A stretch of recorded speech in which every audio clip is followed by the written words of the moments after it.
Assalamualaikum warahmatullahi wabarakatuh. Kenalkan, nama saya Muhammad Arif Gunadi dari kelas C. Kali ini saya dan kelompok saya yang beranggotakan Muhammad Sufron, Faisal Abyan, Ahmad Rosadi akan mempresentasikan terkait dengan beberapa poin. Saya di sini akan menjelaskan tentang beberapa poin, yaitu Wi-Fi atau wireless fidelity. Yang kedua yaitu Bluetooth. Baik, langsung saja, yaitu poin yang pertama, Wi-Fi atau wireless fidelity adalah teknologi jaringan tanpa kabel yang paling sering digunakan untuk menghubungkan perangkat ke internet dan jaringan lokal, baik di rumah, kantor, maupun di tempat umum. Nah, di sini terdapat beberapa jenis Wi-Fi dan juga evolusi Wi-Fi yang pernah ada dari zaman awal penemuan hingga sampai sekarang. Yang pertama, terdapat Wi-Fi E eh IEEE 80.11a yang dibuat pada tahun 1999. Di sini untuk frekuensinya yaitu 5 GHz dengan kecepatan 54 MB per second. Kemudian kelebihan dari Wi-Fi 802.11a ini yang dibuat pada 1999 ini adalah meminimalisir gangguan microwave atau Bluetooth. Kemudian terdapat kekurangannya, yaitu jangkauan yang pendek, dan juga tidak mendukung 2.4 GHz. Kemudian untuk yang kedua yaitu Wi-Fi IEEE 802.802.11b yang dibuat dengan tahun yang sama seperti Wi-Fi yang pertama, yaitu dengan frekuensi 2.4 GHz dengan kecepatan 11 MB per second. Kemudian kelebihan dari Wi-Fi ini yaitu jangkauan yang lebih luas dan juga harga yang murah atau terjangkau. Kemudian untuk kekurangannya, rentan dengan gangguan atau lambat. Kemudian yang ketiga yaitu Wi-Fi IEEE 802.1111g yang dibuat pada tahun 2003. Wi-Fi ini menggunakan frekuensi 2.4 GHz yang dimana mempunyai kecepatan 54 MB per second. Kemudian Wi-Fi ini juga memiliki kelebihan yang mungkin kompatibel dengan Wi-Fi generasi sebelumnya yang dibuat pada tahun 1999, yaitu dengan nomor terakhir 11B. Untuk kecepatannya dan juga frekuensinya yaitu frekuensi 2.4 GHz, kemudian kecepatannya 54 MB per second, kelebihannya udah. Kemudian lanjut saja untuk Wi-Fi yang keempat, yaitu Wi-Fi IEEE 802.11n, yaitu Wi-Fi 4, bisa disebut dengan Wi-Fi 4 yang dibuat pada tahun 2009. Wi-Fi ini memiliki frekuensi dual band, yaitu fleksibel, ya. Bisa menggunakan frekuensi 2.4 dan juga 5 GHz dengan kecepatan hingga 600 MB per second. Kemudian teknologi atau fitur yang digunakan oleh Wi-Fi 2009 ini yaitu Wi-Fi generasi 4, yaitu teknologi MIMO atau MIMO. Kemudian untuk kelebihannya kecepatan yang tinggi dan juga dual band. Kekurangannya yaitu perangkat yang kompleks, belum secepat Wi-Fi 5 atau 6 yang sudah ada di tahun sekarang. Kemudian untuk evolusi yang kelima yaitu Wi-Fi IEEE 802.11ac atau bisa disebut dengan Wi-Fi 5, yang dibuat pada 2013. Wi-Fi ini memiliki frekuensi 5 GHz dengan kecepatan hingga 68 GB per second. Teknologi teknologi atau fitur yang digunakan pada Wi-Fi 5 ini yaitu MU-MIMO. Untuk kelebihannya yaitu lebih ideal untuk 4K dan juga gaming. Kemudian untuk kekurangannya yaitu jangkauan yang terbatas dan juga gangguan fisik. Kemudian Wi-Fi yang keenam yaitu Wi-Fi IEE 802.11ax atau bisa disebut dengan Wi-Fi 6 yang dibuat pada tahun 2009. Nah, Wi-Fi ini memiliki frekuensi dual band sama 3 band. 3 band yaitu 2.4 dan 5 dan juga 6 GHz yang terbaru. Kemudian kecepatannya yaitu hingga 9.6 GB per second. Fitur dan juga teknologi yang digunakan adalah OFDMA. Untuk kelebihannya yaitu efisiensi yang sangat tinggi, cocok untuk teknologi seperti IoT. Kekurangannya yaitu perangkat yang terbatas dan juga perlu hardware yang baru. Kemudian yang terakhir dari evolusi Wi-Fi yaitu Wi-Fi IEEE 802.11b atau bisa disebut dengan Wi-Fi 7 yang dibuat pada tahun 2004. Wi-Fi ini memiliki frekuensi 3 seperti generasi sebelumnya itu dengan kecepatan hingga 600 Mbps. Kemudian fitur dan teknologi yang digunakan adalah MIMO seperti Wi-Fi 5. Kemudian kelebihannya kecepatan yang tinggi dan juga triple band, dua band. Kemudian kekurangannya adalah perangkat yang kompleks dan juga belum secepat Wi-Fi 5 dan juga 6. Kemudian poin yang kedua yaitu Bluetooth. Bluetooth adalah teknologi nirkabel untuk koneksi jarak dekat yang memungkinkan perangkat seperti ponsel, handset, dan perangkat IoT saling terhubung dalam jarak yang terbatas. Di sini terdapat beberapa evolusi dari Bluetooth sendiri, yaitu yang pertama awal rilis yaitu Bluetooth 1.0-4.0. Bluetooth ini memiliki frekuensi hingga 1 sampai dengan 25 Mbps per second, megabit per second dengan pita 2.4 GHz. Kemudian fiturnya yaitu BLE pada 4.0. Untuk kelebihannya yaitu kompatibilitas luas, hemat daya dan juga atau BLE. Untuk kekurangannya kecepatan dan jangkauan terbatas. Yang kedua yaitu Bluetooth 2.0 yang dibuat pada 2016. Untuk kecepatannya yaitu 2.2 Mbps dengan jangkauan hingga 240 meter. Kelebihannya yaitu jangkauan luas mendukung banyak perangkat. Kekurangannya efisiensi daya belum meningkat secara signifikan.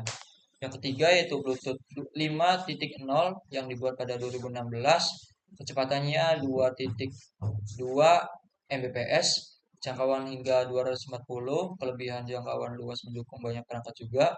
Kekurangannya daya yang belum signifikan sama seperti Bluetooth 2. Kemudian Bluetooth 4 fiturnya banyak, direction finding luas dan juga akurat, kelebihannya pelacakan posisi presisi dan juga efisiensi daya.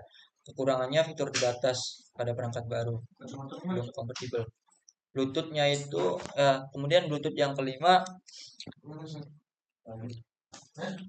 yang dibuat pada 2020, fiturnya itu LE audio atau dual audio. Kelebihannya kualitas audio tinggi, hemat daya, multi perangkat. Kekurangannya perangkat lama. Jelaskan materi saya perkenalkan terlebih dahulu. Nama saya Muhammad Sukron. Saya di sini membahas tentang Zigbee dan yang kedua itu ada NFC. Nah, jadinya Zigbee, kalau Zigbee itu adalah protokol komunikasi nirkabel yang mengikuti standar IEEE 802.15.4. Nah, ini dirancang untuk aplikasi dengan jarak pendek dan konsumsi daya rendah. Zigbee banyak digunakan dalam perangkat rumah seperti perangkat rumah pintar dan Internet of Things atau IoT. Protokol ini beroperasi pada frekuensi 2,4 GHz dan 868 MHz dan 9115 MHz dengan kecepatan data maksimal mencapai 250 kbps. Nah, di sini ada standar Zigbee juga. Zigbee itu mengacu pada standar IEEE 802.15.4 yang merupakan fondasi utama dalam mendefinisikan lapisan fisik dari teknologi Zigbee. Nah, dari Zigbee ini teman-teman itu seperti teknologi buat komunikasi gitu. Teknologi komunikasi nirkabel atau gampangnya kita sebut komunikasi tanpa kabel. Terus Zigbee ini biasa dipakai di perangkat rumah pintar. Nah, kalau Zigbee ini tuh juga jalan di frekuensi 2,4 GHz yang dipakai secara global. Nah, selanjutnya di sini saya akan menjelaskan ada fitur-fitur dan kekurangan dan kelebihannya juga. Nah, adapun fiturnya itu ada skalabilitas yang mampu maksud dari skalabilitas itu adalah mampu menghubungkan ribuan perangkat dalam satu jaringan. Nah, jadinya kalau kita menggunakan Zigbee ini, kita bisa menghubungkan ribuan perangkat itu di dalam satu jaringan dan lebih cepat gitu dalam satu jaringan. Nah, terus ada konsumsi daya rendah. Nah, itu kelebihannya tadi kalau kita menggunakan Zigbee itu ada konsumsi daya itu sangat rendah. Terus ada selanjutnya keamanan. Nah, di sini tuh di Zigbee ya, kita memanfaatkan enkripsi AES 128 untuk melindungi data kita. Jadinya Zigbee ini punya fitur yang sangat membantu dalam melindungi data para penggunanya. Terus ada di sini ada kelebihan Zigbee yaitu efisiensi energi tinggi. Nah, jadi Zigbee ini lebih ke efisiensi. Terus ada jaringan mesh yang handal dan kelebihan Zigbee ini dia perangkat yang kalau seandainya perangkatnya mengalami masalah, dia tetap beroperasi. Nah, selanjutnya ada biaya yang sangat murah. Nah, ini di kalangan semua orang itu sangat menginginkan yaitu biaya yang sangat murah. Terus ada kekurangannya karena kita tahu setiap ada kelebihan dan pasti ada kekurangan. Nah, kekurangannya di sini adalah kecepatan data itu terbatas dalam Zigbee ini, cuma mencapai 250 kbps. Zigbee ini tidak cocok untuk aplikasi seperti streaming video dan atau audio kompleksitas jaringan. Implementasi jaringan dalam mencari rumit, terutama dalam lingkungan yang padat dan memiliki banyak penghalang fisik. Terus ada masalahnya lagi itu ada interoperabilitas itu tidak sama perangkat Zigbee dari vendor berbeda selama saling kompatibel, mengingat adanya perbedaan profil perangkat. Selanjutnya tuh saya membahas juga tentang NFC. Tentunya teman-teman sangat familiar ya tentang dunia NFC. NFC ini tuh menurut saya itu merupakan eh, teknologi teknologi nirkabel ya, tapi jaraknya itu sangat dekat banget. Biasanya tuh maksimal cuma 10 cm. Seperti kalau kita ingin memindahkan foto itu bisa menggunakan NFC. Tapi untuk HP-HP yang cuma bisa support terhadap NFC. Terus kalau di sini tuh saya menulis pengertiannya, NFC merupakan teknologi komunikasi nirkabel dengan jarak dekat yang memungkinkan dua alat untuk bertukar data berada sangat berdekatan. Misalnya dalam jarak kurang dari 10 cm, pada umumnya ini dipakai dalam transaksi digital, tiket transportasi serta identifikasi elektronik. Terus di sini saya juga menjelaskan tentang standarnya. Standar ini eh, digunakan untuk komunikasi nirkabel satu arah dan diterapkan pada kartu printer seperti kartu EMONI dan KTP. Nah, biasanya itu kalau di Jakarta itu ada busway. Busway itu biasa menggunakan NFC. Terus saya juga membahas tentang fitur dan kekurangan dan kelebihan. Fitur itu eh, dalam fitur NFC itu ada komunikasi yang instan. Jadinya kita nggak perlu ribet dalam menghubungkan seperti kayak dulu ya. Kita dulu menggunakan Bluetooth. Nah, sekarang udah ada NFC, tap-tap aja itu udah bisa jalan. Terus ada mendukung mode aktif dan pasif. Salah satu dari perangkat dapat berfungsi pasif seperti pada tag yang tidak memerlukan daya. Terus ada akses yang sangat cepat. Akses cepat itu sangat baik dan sistem memerlukan verifikasi cepat seperti pintu tiket. Nah, pada memasuki seperti ketika menaikin busway itu ketika langsung masuk itu langsung tap aja itu menggunakan NFC. Terus ada kelebihannya cepat dan praktis. Cukup dengan melakukan tap antara dua perangkat, terus ada keamanan tinggi dan ada tampak kontak yang maksudnya tuh sangat dekat, sangat cepat gitu. Terus tidak memerlukan baterai. Terus ada kekurangannya di kali ini ada jarak yang sangat pendek. Jadinya NFC ini cuma bisa digunakan sangat sangat dekat dan kalau jauh itu tidak bisa digunakan. Terus ada transfer data itu sangat-sangat terbatas. Terus tidak semua perangkat mendukung dan khususnya perangkat-perangkat yang lebih tua. Nah, kalau seandainya teknologi-teknologi dulu atau HP-HP kita yang dulu itu sangat tidak mendukung dan kemungkinan HP-HP sekarang tuh udah mendukung. Mungkin sekian dari argumentasi saya tentang penjelasan saya NFC dan yang satunya tadi. Sekian, terima kasih. Oke, baik. Eh, Perkenalkan saya Faisal Labian. Sebelumnya Assalamualaikum warahmatullahi wabarakatuh. Saya Faisal Labian. Kali ini saya akan menjelaskan mengenai WMX dan UAB. Dalam era digital saat ini, internet berkecepatan tinggi sangat diperlukan dalam kehidupan sehari-hari, dalam kehidupan masyarakat maupun kebutuhan industri. Nah, ada dua teknologi utama yang akan saya bahas yaitu WMX dan UAB. Apa itu WMX? WMX adalah Worldwide Interoperability for Micro Access. WMX adalah teknologi jaringan interoperable yang digunakan untuk memberikan akses internet berkecepatan tinggi pada area yang sangat luas, sehingga sering digunakan sebagai alternatif dari DSL atau kabel. Standar yang digunakan sendiri adalah IEEE 80216. Standar untuk WMX yang mencakup komunikasi nirkabel jarak jauh di pita 2,3 GHz hingga 66 GHz dengan kecepatan hingga 1 GB per second pada jaringan yang paling kuat. Nah, dalam gambar yang saya berikan di sini, ini adalah ilustrasi bagaimana WMX bekerja, yaitu ada core network yang akan menyebarkan sinyal ke customer, ke gedung-gedung, ke daerah-daerah dan ke industri dan customer yang menggunakan WMX sendiri. Lalu kita akan bahas keunggulan, kelemahan dan fiturnya dari WMX ini. Yang pertama adalah keunggulan, yaitu cakupannya sangat luas, dapat menjangkau area hingga beberapa kilometer, sangat ideal untuk daerah rural atau lokasi yang tanpa infrastruktur kabel, seperti mungkin di Papua atau di daerah-daerah pelosok mungkin ya. Lalu yang kedua adalah kecepatan sangat tinggi, mampu mencapai laju hingga 1 GB per second dalam kondisi yang terbaik, seperti saya bilang sebelumnya. Untuk kelemahannya sendiri adalah gangguan sinyal. WMX ini sangat rentan terhadap intervensi dari gedung-gedung tinggi atau kondisi cuaca yang tidak mendukung seperti hujan atau badai, atau mungkin kita berada di dalam gedung dan kita tidak mendapatkan sinyal dari WMX ini karena kita berada di paling pojok dari gedung itu. Lalu yang kedua adalah perangkat terbatas. Tidak semua gadget kompatibel dengan WMX ini secara langsung. Lalu untuk fitur utamanya seperti di awal yang saya sebutkan adalah IEEE 802.16 dengan frekuensi 2,3 GHz hingga 66 GHz dengan kecepatan maksimal 1 GB per second pada kondisi yang terbaik. Selanjutnya adalah UAB atau Ultra Wideband. UAB adalah teknologi komunikasi nirkabel berkecepatan tinggi dengan kemampuan untuk mentransfer data dalam bandwidth yang sangat lebar dan jangkauan yang pendek.